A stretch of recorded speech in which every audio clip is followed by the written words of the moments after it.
It's recording.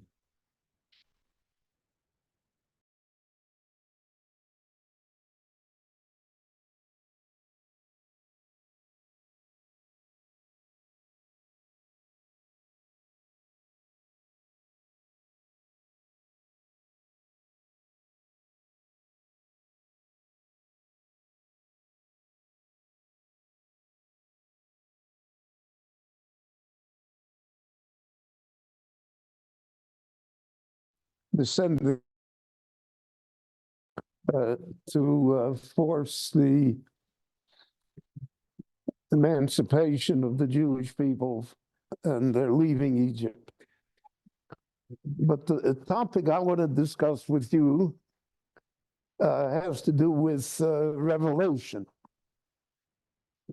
especially the revelation of heaven to Moshe and indirectly to Pharaoh and to the Jewish people.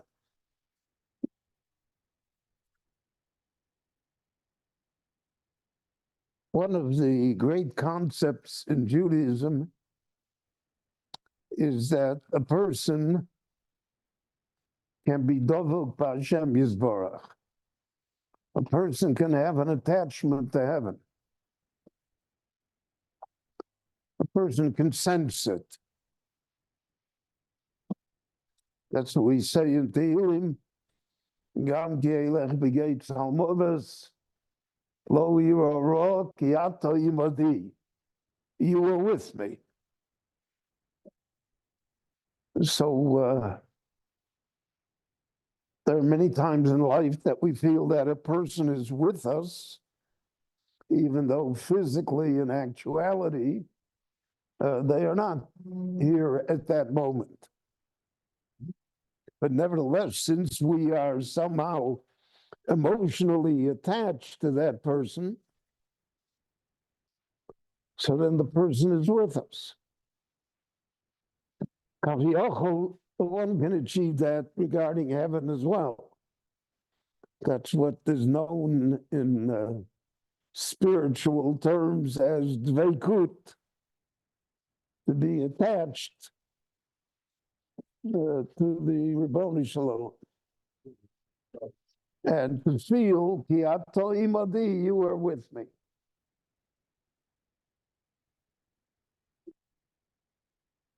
Now, in this week's parsha, the Ribono Shel Olam tells Moshe that the attachment that he has to Moshe is different than the attachment that he had to the Avot, Avraham, Yitzchak, and Yaakov. There, Ushmi Hashem lo nodati lahem, I did not reveal myself to them with the name of Hashem,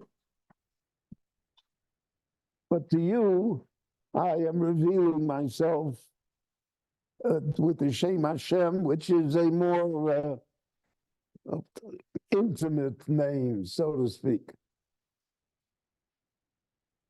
We have a closer attachment. So the Avos had one level of revelation. Avraham, Yitzchak, and Yaakov. And Yaakov expressed it when he said, Elokim horoeh osi, the Ribono Shel Olam, who is my shepherd. So that's Elokim. Elokim is justice, it's din, it's perfection. That was the level of revelation that they had. Because of that level of revelation, so Avraham Avinu was able to say to Hashem, Hashofet kol haaretz lo yaseh mishpat. Will you not consider the righteous people because of so many evil people? So Avraham Avinu is speaking from the level of Midas Hadin. Shmi Hashem lo nodati lahem, that's Midas Harachamim. That's mercy. That was not the revelation that the Avos had. And therefore, Avraham Avinu finds it perplexing that the righteous will be destroyed with the evil, because he's unaware of the revelation of Midas Hashem, which is Midas Rachamim.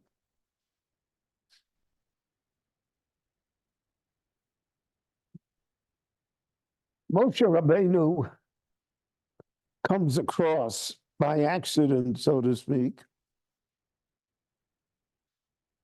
to the revelation of Hashem.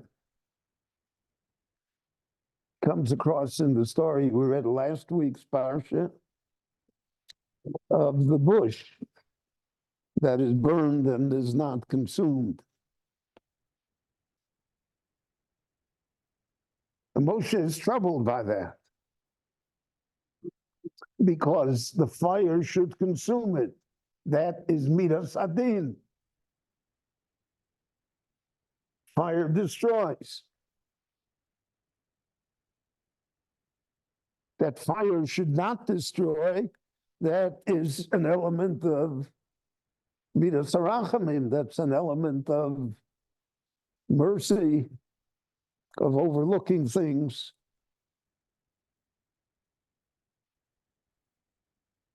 And that is what troubled Moshe. So he said, Asura no, vo'eres amare agodol hazeh. I'm going to turn away from my business, from what preoccupies me. And I want to see this great vision. Madua lo yivar hasneh.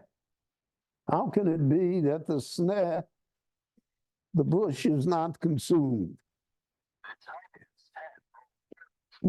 With Midas Hadin, it has to be consumed. In other words, if we let nature run its course, and then everything eventually must be consumed.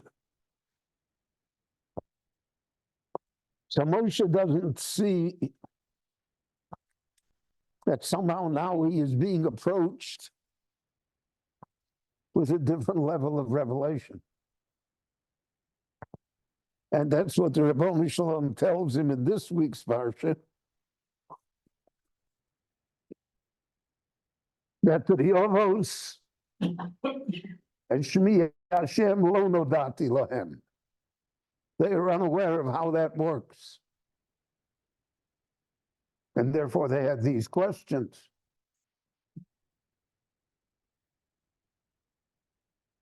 Because in Midas Hadin, there is no room for compromise. There's no room for mercy. But now, by Klal Yisrael, the revelation is different. Moshe, you're going to see, you see it through the revelation of Shmi Hashem, which is Midas Harachamim.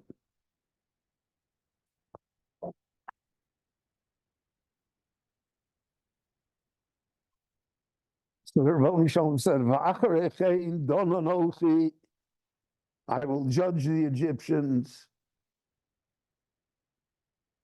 There's going to be a Midas Hadin here. But for the Jewish people, there'll be a Midas Harachamim. And that, so to speak, is the novelty of the revelation. That while the Ribono Shel Olam is employing Midas Hadin, he also is employing Midas Harachamim simultaneously. We'll have it later in Oz Yoshir. Hashem ish milchama Hashem Shmo. War is midas adin. We see, God forbid, how terrible things happen in war. Your own soldiers kill your own soldiers. That's midas adin. But in the middle of all of it, every soldier has a revelation of midas harachamim. What could have been, and somehow it didn't occur. So Hashem Shmo, in the middle of midas adin, of milchama, Hashem Shmo, the midah of rachamim, is also present.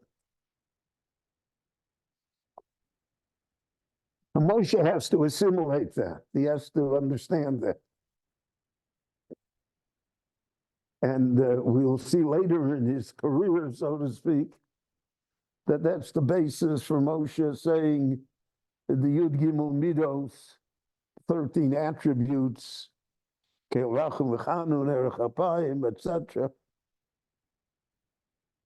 So if you look at the 13 attributes, it's a combination of midas adin and midas harachamim. Moshe comes to Pharaoh. The Rebbe Shalom tells him to go to Pharaoh, Shalachami v'yavduni. Let my people out and they will serve me. And he makes a minimal request of Pharaoh. We want to go for 3 days. And we'll bring sacrifices to our God, and then we'll come back. The Mefarshim all discuss whether Moshe is disingenuous in so saying. Does he really only go for 3 days?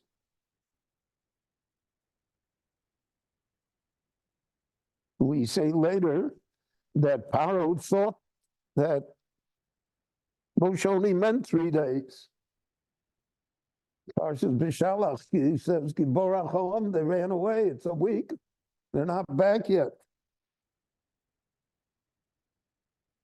Pharaoh really expected them back? The answer is he took Moshe for his word. Moshe said, we're going for 3 days, so it's 3 days.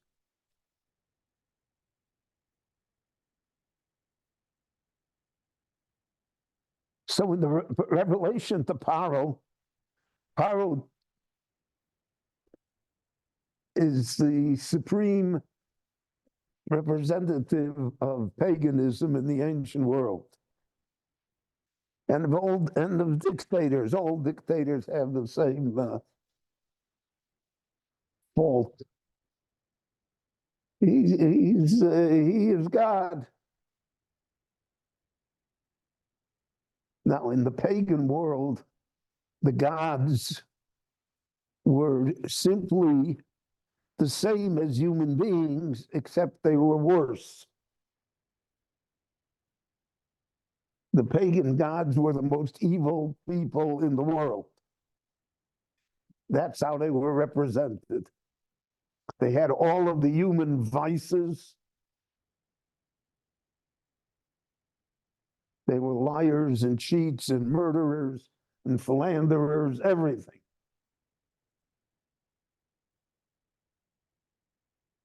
So society ascribed to their gods their own faults, which is comforting if you think about it. Because if their God can cheat, so what's wrong if they cheat? And if their God can be a murderer or a warrior, so what's wrong with their being a murderer or a warrior? It's the great escape hatch. And I think that's one of the reasons why paganism was so popular for so long. I mean, we look back at it, well, today it's making a comeback in a different form, but it's making a comeback.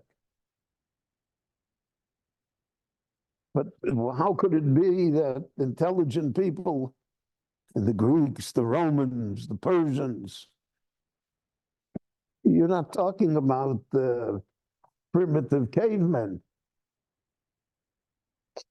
We still don't know how the Egyptians built the pyramids. You're talking about the most advanced society of the time. So how do they believe in these things? The famous story of Avraham Avinu that the big God destroyed the small idols.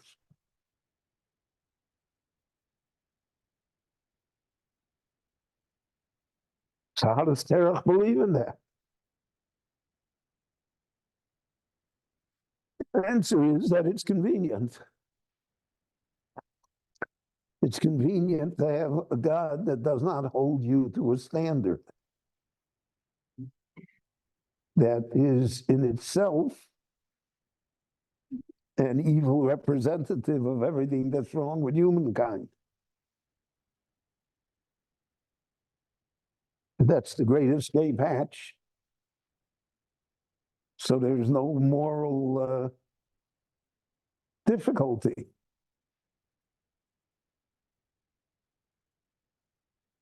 If Apollo can cheat, I can cheat.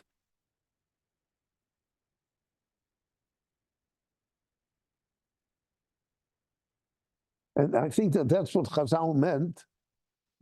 Chazal said that the Jewish people did not worship idols because they believed in the idols. They worshipped idols because it allowed them to be immoral.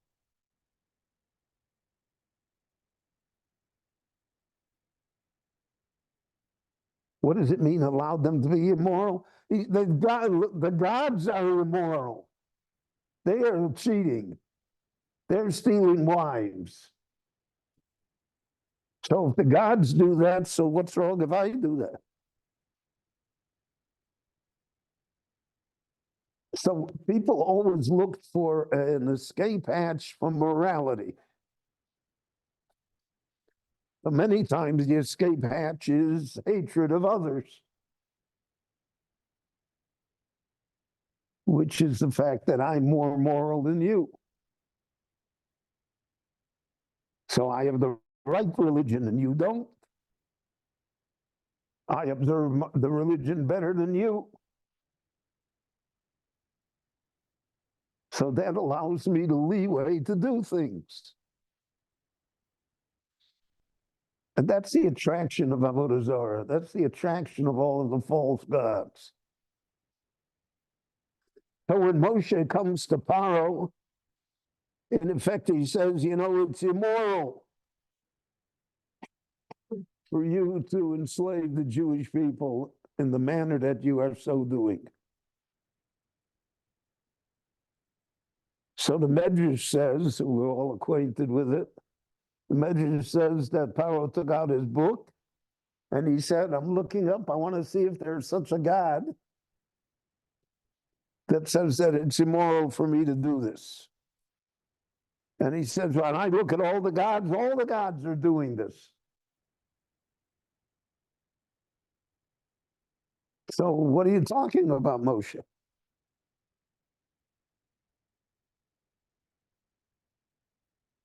And since every society had its own standards, and so to speak, its own self-pride, so every society had its own God. And under that guise, you were allowed to do whatever you wanted to do.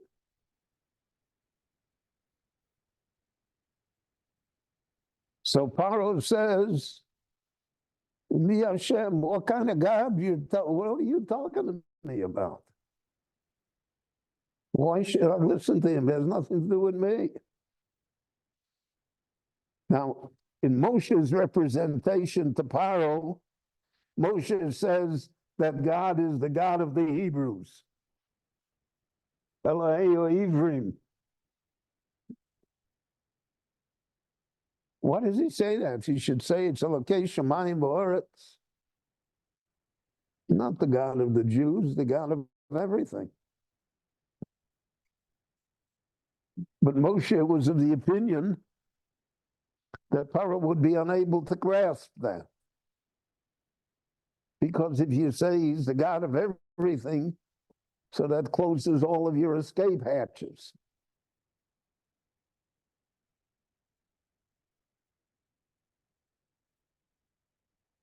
So Moshe speaks to him in his terms. You're the God of the, I'm telling you, the God of the Hebrews. He said, there's no God of the Hebrews. He's not in the book. He's not recognized. He's not certified.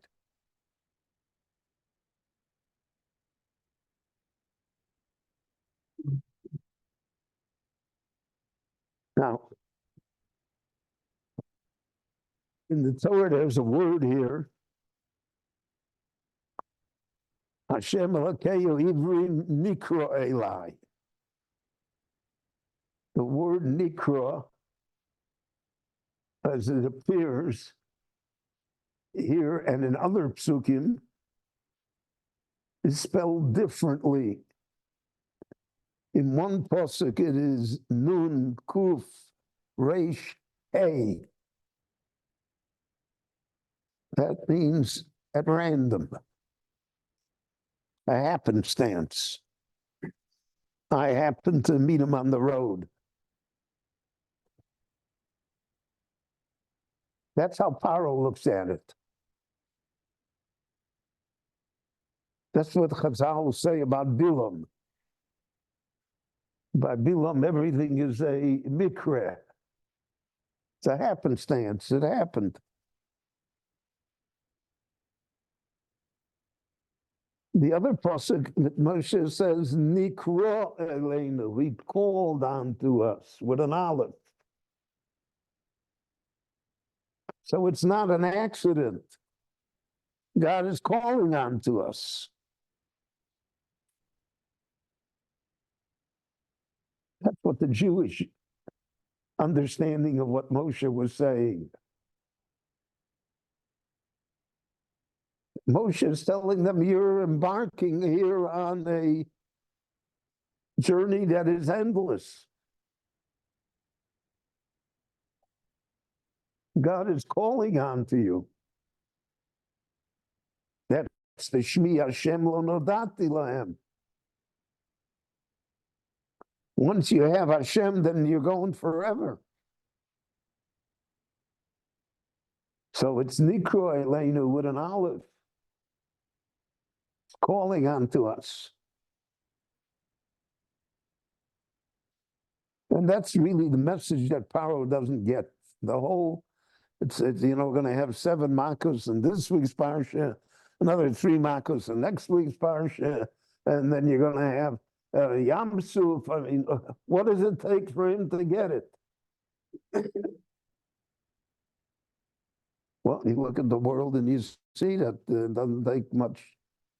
People don't get it from beginning to end, no matter how many times. Because of the fact that they don't have that attachment, that relationship that causes them to have a revelation of heaven that is lasting and intimate, which prevents them from being pagans.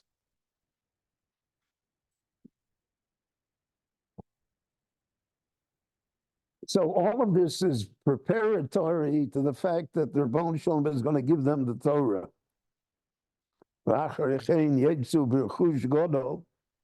They'll go out with a great treasure. The great treasure is not the money, because money is fungible. And nobody has it at the end.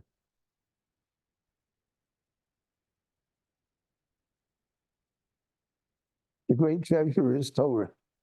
In the way of life is a destiny. is a path through history. That's what I'm going to grant them.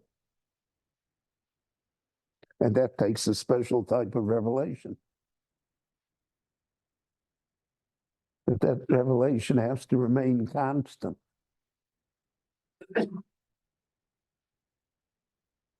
So Moshe will say later in the Tochacha, I will hide from them. They won't be able to see the revelation. But Shlomo Melech says in Shir Hashirim, Meitzitz min hacharakim, mabid ben hachalon. I remember the first day I went to school, and I was an only child, and with all the love and devotion, and I didn't want to go to school that first day. So my mother sat outside the classroom. And the mere fact that I knew that my mother was sitting outside the classroom enabled me, so to speak, to function in the classroom.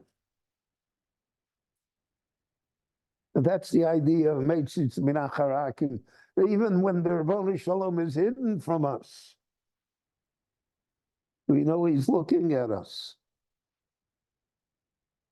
We know that that revelation that Moshe had is a permanent revelation.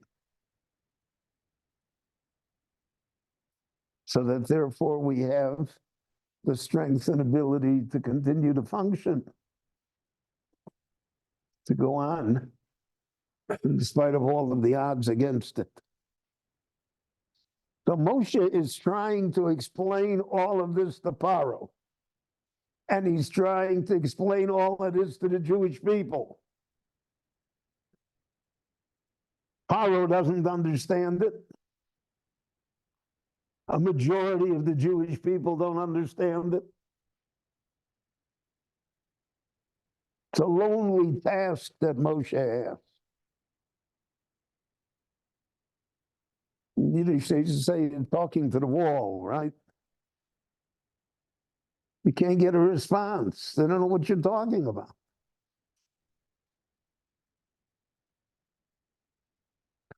Kutzker used to bemoan the fact.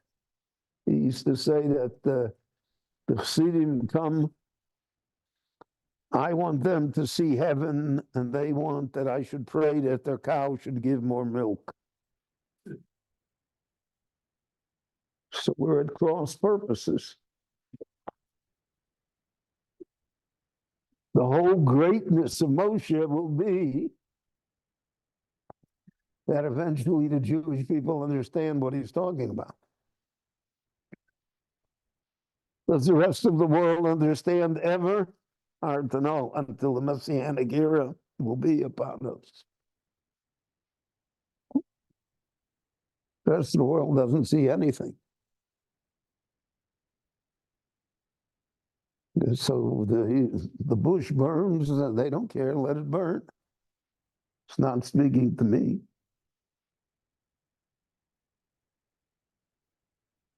But the greatness of Moshe is that he's able to rise to the occasion. Eventually he will convince Pharaoh. Eventually he will convince the Jewish people. That's what makes Moshe the greatest of all the prophets and of all of the leaders of Israel.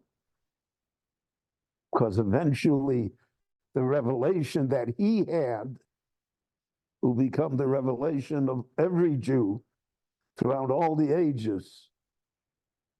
And that becomes the secret of redemption and of better times. So Shabbat Shalom, everyone, and thank you. Saturday night, there's a lecture on the Civil War. Gettysburg. And stay dry. Thank you.